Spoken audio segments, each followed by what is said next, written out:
হরে কৃষ্ণ, রাধে রাধে। সকলে কেমন আছেন? সকলকে বলবো ভালো থাকুন এবং সুস্থ থাকুন। আমি গোবিন্দ চরণ স্মরণ করে আজ আপনাদের কাছে আবার এসেছি ছোট্ট করে একটি পাঠ করে শোনাবো বলে। তো আজকে যে খণ্ড থেকে আমি পাঠ করব সেটি হচ্ছে শ্রীমদ্ ভাগবতের 2য় স্কন্ধ থেকে আমি আজ আপনাদের কাছে পাঠ করে শোনাবো। মন দিয়ে শুনুন, নিশ্চয়ই ভালো লাগবে। যদি ভালো লেগে থাকে তাহলে চ্যানেলটি সাবস্ক্রাইব করে যাবেন।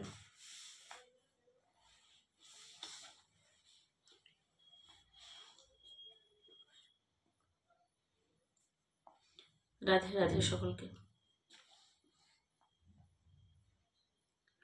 পরমেশ্বর ভগবান জড় পাথর নন, অথবা তিনি নিষ্ক্রিয় নন, যা কোনো কোনো সম্প্রদায়ের মূর্খ অনুগামীরা মনে করে থাকে। কালের গতিতে তিনি গমন করেন এবং তাই তিনি তার বর্তমান কার্যকলাপের সাথে সাথে অতীত এবং ভবিষ্যৎ সম্বন্ধেও পূর্ণরূপে অবগত। তার অজানা কিছুই নেই। বদ্ধ জীবেরা জড়া প্রকৃতির গুণের প্রতিক্রিয়ার দ্বারা পরিচালিত হয়, যে প্রক্রিয়াটি হচ্ছে ভগবানের কার্যকলাপ। শ্রীমদ্ ভাগবত গীতায় বলা হয়েছে যে তারই নির্দেশনায় কেবল প্রকৃতির গুণসমূহে পরিচালিত হয় এবং তাই কোনো প্রকৃতির ক্রিয়া অন্ধ নয় বা ঘটনাক্রমে ঘটে না।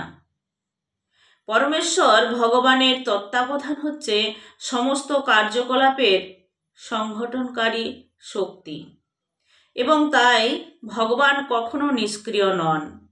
যে কথা ভ্রান্তিবশত অনেকে মনে করে থাকে, বেদে বলা হয়েছে যে পরমেশ্বর ভগবানের করণীয় কিছু নেই।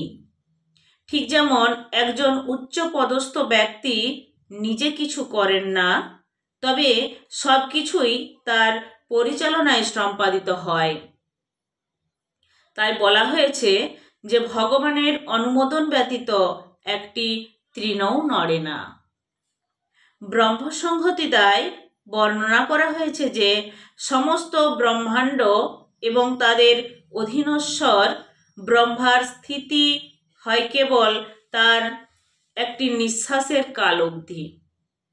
এখানেও সে সত্য প্রতিপন্ন হয়েছে যে বায়ুতে ব্রহ্মাণ্ড সমূহ এবং ব্রহ্মাণ্ডের অন্তর্গত সমস্ত লোকসমূহ স্থিত। তা কেবল প্রতিদ্বন্দ্বী বিরাট পুরুষের নিঃশ্বাসের অংশ মাত্র। তাই নদী, বৃক্ষ, বায়ু, কালচক্র ইত্যাদির অধ্যয়নের প্রভাবে ভগবানের নিরাকার ধারণার দ্বারা বিভ্রান্ত না হয়ে পরমেশ্বর ভগবানের সম্বন্ধে যথাযথভাবে অবগত হওয়া যায়। শ্রীমদ্ ভাগবত গীতায় বর্ণনা করা হয়েছে যে যারা পরম সত্যের অব্যক্ত রূপের প্রতি অত্যন্ত আসক্ত, তারা কেবল অধিক থেকে অধিকতর ক্লেশেই ভোগ করে।